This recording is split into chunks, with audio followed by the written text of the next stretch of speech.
बेहद पुण्यदायक है। इस बार का नाग पंचमी त्योहार ज्योतिर्विद ने बताएं राशि अनुसार उपाय और शुभ मुहूर्त। नमस्कार मातम एवं बहनों, स्वागत है। आज की वीडियो आपके लिए देखना बेहद खास और ज्ञानवर्धक होने वाली है, क्योंकि आज की वीडियो में हमने आपको बताया है कि नाग पंचमी के दिन आपको कौन सा एक उपाय कर लेना है जिससे कि आपके जीवन में सुख समृद्धि की प्राप्ति को, धन दौलत की प्राप्ति हो। इसलिए इस वीडियो को आप अंत तक देखिए, आपको बहुत सारी ज्ञानवर्धक बातों का पता लग जाएगा। चलिए जान लेते हैं नाग पंचमी का शुभ मुहूर्त क्या है और उपाय भी क्या है। सभी चीजों को हम बारी बारी से जानते हुए चलेंगे, इसलिए आप सभी से हाथ जोड़कर निवेदन है कि इस वीडियो को आप लाइक जरूर ही कर दें और कमेंट बॉक्स में जय नाग देवता अवश्य ही लिखें, जिससे कि नाग देवता की कृपा हमेशा ही आप पर बनी रहे। या फिर आप कमेंट बॉक्स में हर हर महादेव जरूर ही लिखें। नाग जाति के प्रति श्रद्धा भाव एवं सम्मान का प्रतीक माना जाता है। नाग पंचमी का पावन पर्व सावन मास के सोमवार के दिन पड़ीडीडीचने के कारण नाग पंचमी तिथि इस बार बेहद शुभ मानी जा रही है। नाग जाति के प्रति श्रद्धा भाव एवं सम्मान का प्रतीक माना जाता है। नाग पंचमी का पावन पर्व इस साल 9 अगस्त के 2024 दिन यह त्योहार मनाया जाएगा। सावन मास के सोमवार के दिन पड़ीडीडीचने के कारण नाग पंचमी तिथि इस बार बेहद ही पुण्यदायक मानी जा रही है, जिस कारण से इस तिथि का महत्व काफी बढ़ जाता है। इस दिन मंत्रों का जाप, कुछ उपाय तथा ईश्वर की आराधना करने के साथ साथ रुद्राभिषेक करने से सर्प दोष सहित कई दोषों से मुक्ति पाई जा सकती है। नाग पंचमी तिथि हिंदू पंचांग के अनुसार नाग पंचमी का त्योहार श्रावण मास के शुक्ल पक्ष की पंचम तिथि को मनाया जाता है। ग्रेगोरियन कैलेंडर के हिसाब से इस साल ये तारीख 09 अगस्त 2024 को है। पंचमी तिथि की शुरुआत 9 अगस्त को मध्य रात्रि 12:36 से 10 अगस्त प्रातः 03:14 पर समाप्त होगी। नाग पंचमी पूजा मुहूर्त। नाग पंचमी की पूजा मुहूर्त की बात की जाए तो इस साल के श्रावण मास के शुक्ल पक्ष की पंचम तिथि यानी 09 अगस्त 2024 को सुबह 05:40 से 08:26 तक रहेगा। कुल मिलाकर 2 घंटे 29 मिनट के लिए पूजा का मुहूर्त है। नाग पंचमी पूजा विधि। नाग पंचमी के दिन सबसे पहले सुबह सूर्योदय से पहले उठकर नित्य कर्मों से मुक्त हो लें, फिर स्नान करें। इसके बाद शिव जी के साथ साथ नाग देवता की पूजा करें। नाग देवता की पूजा में फल, फूल, मिठाई और दूध अर्पित करें। मान्यताओं के अनुसार जिन जातकों की कुंडली में काल सर्प दोष या फिर राहु केतु से संबंधित कोई दोष हो तो नाग पंचमी के दिन नाग देवता की पूजा जरूर करनी चाहिए। नाग पंचमी का महत्व। नाग पंचमी का त्योहार नागों, सांपों की पूजा के लिए समर्पित है। महाभारत में राजा जन्मेजय ने अपने पिता राजा परीक्षित की मृत्यु का बदला लेने के लिए नागों का नरसंहार करने के लिए यज्ञ शुरू किया था। आर्षि आस्तिक ने नागों को बचाने के लिए हस्तक्षेप किया और यज्ञ रोकने में सफल रहे। यज्ञ रुकने का दिन पंचमी तिथि था, जो आज नाग पंचमी के रूप में मनाया जाता है। हिंदू धर्म में नागों को अत्यंत पूजनीय माना जाता है। ऋषियों, देवताओं और राजाओं को अक्सर नागों के साथ चित्रित किया जाता है। नाग पंचमी के दिन लोग अपने घरों में नाग देवता की पूजा करते हैं। उन्हें दूध, चावल, फूल और मिठाई आदि अर्पित करते हैं। कुछ लोग नागों को भी दूध पिलाते हैं या नाग मंदिरों में दर्शन करने जाते हैं। यह माना जाता है कि नाग पंचमी का त्योहार मनाने से भगवान शिव और नाग देवता प्रसन्न होते हैं और भक्तों को आरोग्य, समृद्धि और मोक्ष प्रदान करते हैं। यह त्योहार हमें प्रकृति का सम्मान करने और सभी जीवों, चाहे वे कितने ही छोटे या भयानक क्यों न हों, के प्रति दयालु होने का संदेश भी देता है। वहीं ज्योतिर्विदपम दिवाकर त्रिपाठी पूर्वांचली ने बताया कि नाग पंचमी के दिन प्रत्येक व्यक्ति को अपनी राशि एवं लग्न के अनुसार प्रतिवर्ष कम से कम एक वृक्ष या पौधा अवश्य लगाना चाहिए, जिससे जीवन में सुख संपन्नता आदि बढ़ती रहे। मेष राशि। नियम एवं मदार वृष राशि। आम एवं गूलर मिथुन राशि। आम एवं पीपल कर्क राशि। नियम एवं बरगद सिंह राशि। नियम एवं आम कन्या राशि। गूलर एवं आम तुला राशि। नियम एवं शमी वृश्चिक राशि। नियम पीपल एवं मदार धनु राशि। पीपल एवं आम मकर राशि। शमी एवं गूलर कुंभ राशि। शमी पाकदशी एवं बरगद मीन राशि। पीपल, आम एवं नियम नाग पंचमी के दिन आपको यह उपाय जरूर ही करनी चाहिए, जिससे कि आपके जीवन में सुख समृद्धि की आपको प्राप्ति हो। शुभ उपाय: ज्योतिषीय दृष्टि से जिन लोगों की जन्म कुंडली में लग्न भाव से द्वितीय, चतुर्थ, पंचम, अष्टम, नवम, द्वादश में हो, उन्हें इस दिन विशेष पूजा करनी चाहिए।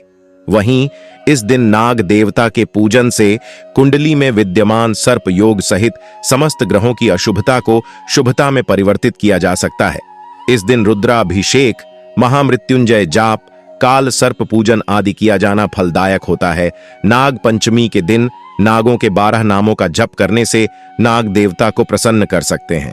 अनंत, वासुकी, शेष, पदम, कंवल, अश्वतर, कर्कोटक, शंखपाल, धृतराष्ट्र, तक्षक, कालिया, पिंगल, साथ ही अय्युम कुरुकुल्य हूं, फट स्वाहा। इस मंत्र का यथाशक्ति जप करना भी विशेष रूप से लाभदायक माना जाता है।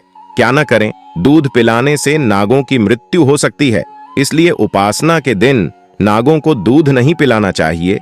इस दिन नागों को दूध पिलाना अपने हाथों से नाग देवता की जान लेने के समान माना जाता है, इसलिए भूल कर भी ऐसी गलती करने से बचना चाहिए। इससे श्रद्धा व विश्वास के शुभ पर्व पर जीव हत्या करने से बचा जा सकता है। उपासक चाहें तो शिवलिंग पर दूध चढ़ा सकते हैं। हिंदू शास्त्रों में नाग पंचमी का महत्व: शास्त्रों के अनुसार पंचमी तिथि के देव सर्प यानी नाग देव है, इसलिए प्रत्येक माह की पंचमी तिथि को नाग देवता या सर्प दोष की पूजा की जाती है। श्रावण माह की प्रत्येक तिथि को श्रेष्ठ माना जाता है। इसी कारण से श्रावण शुक्ल पक्ष की पंचमी तिथि को नाग पंचमी के रूप में मनाया जाता है। नाग देवता सदा भगवान भोलेनाथ के गले में विद्यमान रहते हैं। दत्तात्रेय के 24वें गुरु नाग देवता ही हैं। नाग पंचमी के दिन इनकी पूजा विशेष रूप से की जाती है एवं प्रत्येक वर्ष पूर्ण श्रद्धा व विश्वास के साथ यह पवित्र पर्व मनाया जाता है। इस दिन नागों की सुरक्षा करने का भी संकल्प लिया जाता है। नागों के पूजन की परंपरा हमारे यहाँ प्राचीन काल से चली आ रही है, जिसका प्रमाण इतिहास की सबसे प्राचीन सभ्यताओं में भी मिलता है, जिसमें मोहनजोदड़ो, हड़प्पा और सिंधु सभ्यता शामिल हैं। वहीं इन प्राचीन सभ्यताओं के अलावा मिस्र की सभ्यता में भी नाग नागिन की पूजा का जिक्र मिलता है। यहाँ आज भी नाग पूजा को मान्यता प्राप्त है। मिस्र में शेख हरेदी नामक पर्व मनाया जाता है, जो सर्प पूजा से जुड़ा हुआ पर्व है। चलिए जान लेते हैं नाग पंचमी की प्राचीन कथा क्या है और इसकी क्या महत्व है। चलिए संपूर्ण जानकारी को हम जान लेते हैं। माताएं एवं बहनों, आप सभी को हम बता दें, अगर आपने अभी तक वीडियो को पूरा देखा है तो नाग पंचमी की कथा आपको जरूर ही सुनाई चाहिए। अगर आप इस कथा को नहीं सुनते हैं तो आपको जो नाग पंचमी के दिन आपको जो भी आप पूजा अर्चना करती है उसका कोई भी फल आपको नहीं मिलने वाला। इसलिए नाग पंचमी की कथा को आपको जरूर ही सुनना चाहिए। चलिए जान लेते हैं क्या है नाग पंचमी की संपूर्ण कथा। अभी तक आपने वीडियो को लाइक न किया हो तो लाइक जरूर ही कर दिए। नाग पंचमी की सबसे प्राचीन कथा। जब नागदेव बने भाई, प्राचीन काल में एक सेठ जी के 7 पुत्र थे। 7 के विवाह हो चुके थे। सबसे छोटे पुत्र की पत्नी श्रेष्ठ चरित्र की विदुषी और सुशील थी, परंतु उसके भाई नहीं था। एक दिन बड्ढी बहू ने घर लीपने को पीली मिट्टी लाने के लिए सभी बहुओं को साथ चलने को कहा, तो सभी ढलिया और खुरपी लेकर मिट्टी खोदने लगी। तभी वहां एक सर्प निकला, जिसे बड्ढी बहू खुरपी से मारने लगी। यह देखकर छोटी बहू ने उसे रोकते हुए कहा, मत मारो इसे, यह बेचारा निरपराध है। यह सुनकर बड्ढी बहू ने उसे नहीं मारा। तब सर्प एक ओर जा बैठा। तब छोटी बहू ने उससे कहा, हम अभी लौट कर आती हैं, तुम यहां से जाना मत। यह कहकर वह सबके साथ मिट्टी लेकर घर चली गई और वहां कामकाज में फंसकर सर्प से जो वादा किया था उसे भूल गई। उसे दूसरे दिन वह बात याद आई तो सबको साथ लेकर वहां पहुंची और सर्प को उस स्थान पर बैठा देखकर बोली, सर्प भैया नमस्कार। सर्प ने कहा, तू भैया कह चुकी है, इसीलिए तुझे छोड़ डट देता हूं, नहीं तो झूठी बात कहने के कारण तुझे अभी डस लेता। वह बोली, भैया मुझसे भूल हो गई, उसकी क्षमा मांगती हूं। तब सर्प बोला, अच्छा तू आज से मेरी बहन हुई और मैं तेरा भाई हुआ, तुझे जो मांगना हो मांग ले। वह बोली, भैया मेरा कोई नहीं है, अच्छा हुआ जो तू मेरा भाई बन गया। कुछ दिन व्यतीत होने पर वह सर्प मनुष्य का रूप रखकर उसके घर आया और बोला कि मेरी बहन को भेज दो। सबने कहा कि इसके तो कोई भाई नहीं था, तो वह बोला, मैं दूर के रिश्ते में इसका भाई हूं, बचपन में ही बाहर चला गया था। उसके विश्वास दिलाने पर घर के लोगों ने छोटी को उसके साथ भेज दिया। उसने मार्ग में बताया कि मैं वहीं सर्प हूं, इसलिए तू डरना नहीं, और जहां चलने में कठिनाई हो वहां मेरी पूंछ पकड़ लेना। उसने कहे अनुसार ही किया और इस प्रकार वह उसके घर पहुंच गई। वहां के धन ऐश्वर्य को देखकर वह चकित हो गई। एक दिन सर्प की माता ने उससे कहा, मैं एक काम से बाहर जा रही हूं, तू अपने भाई को ठंडा दूध पिला देना। उसे यह बात ध्यान न रही और उससे गर्म दूध पिला दिया, जिसमें उसका मुख बेतरह जल गया। यह देखकर सर्प की माता बहुत क्रोधित हुई, परंतु सर्प के समझाने पर शांत हो गई। तब सर्प ने कहा कि बहन को अब उसके घर भेज देना चाहिए।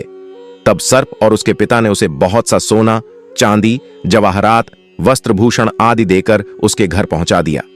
इतना ढेर सारा धन देखकर बड्ढी बहू ने ईर्ष्या से कहा, भाई तो बड्ढा धनवान है, तुझे तो उससे और भी धन लाना चाहिए।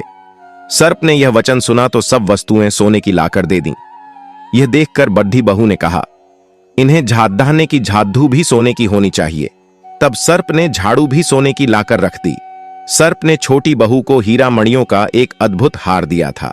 उसकी प्रशंसा उस देश की रानी ने भी सुनी और वह राजा से बोली कि सेठ की छोटी बहू का हार यहां आना चाहिए। राजा ने मंत्री को हुक्म दिया कि उससे वह हार लेकर शीघ्र उपस्थित हो।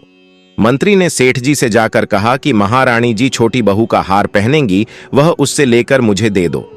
सेठ जी ने डर के कारण छोटी बहू से हार मंगा कर दे दिया। छोटी बहू को यह बात बहुत बुरी लगी।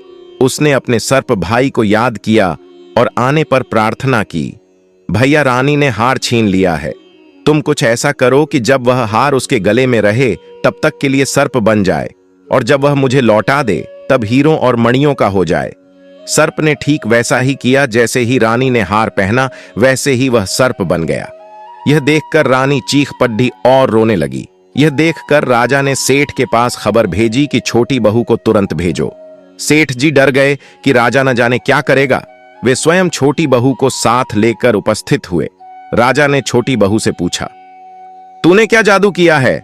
मैं तुझे दंड दूंगा। छोटी बहू बोली, राजन, धृष्टता क्षमा कीजिए, यह हार ही ऐसा है कि मेरे गले में हीरों और मणियों का रहता है और दूसरे के गले में सर्प बन जाता है। यह सुनकर राजा ने वह सर्प बना हार उसे देकर कहा, अभी पहनकर दिखाओ। छोटी बहू ने जैसे ही उसे पहना वैसे ही हीरों मणियों का हो गया। यह देखकर राजा को उसकी बात का विश्वास हो गया और उसने प्रसन्न होकर उसे बहुत सी मुद्राएं भी पुरस्कार में दी। छोटी वह अपने हार और इन सहित घर लौट आई। उसके धन को देखकर बड्ढी बहू ने ईर्ष्या के कारण उसके पति को सिखाया कि छोटी बहू के पास कहीं से धन आया है। यह सुनकर उसके पति ने अपनी पत्नी को बुलाकर कहा, ठीक ठीक बता कि यह धन तुझे कौन देता है। तब वह सर्प को याद करने लगी। तब उसी समय सर्प ने प्रकट होकर कहा, यदि मेरी धर्म बहन के आचरण पर संदेह प्रकट करेगा तो मैं उसे खा लूंगा। यह सुनकर छोटी बहू का पति बहुत प्रसन्न हुआ और उसने सर्प देवता का बद्धा सत्कार किया। उसी दिन से नाग पंचमी का त्योहार मनाया जाता है और स्त्रियां सर्प को भाई मानकर उसकी पूजा करती है।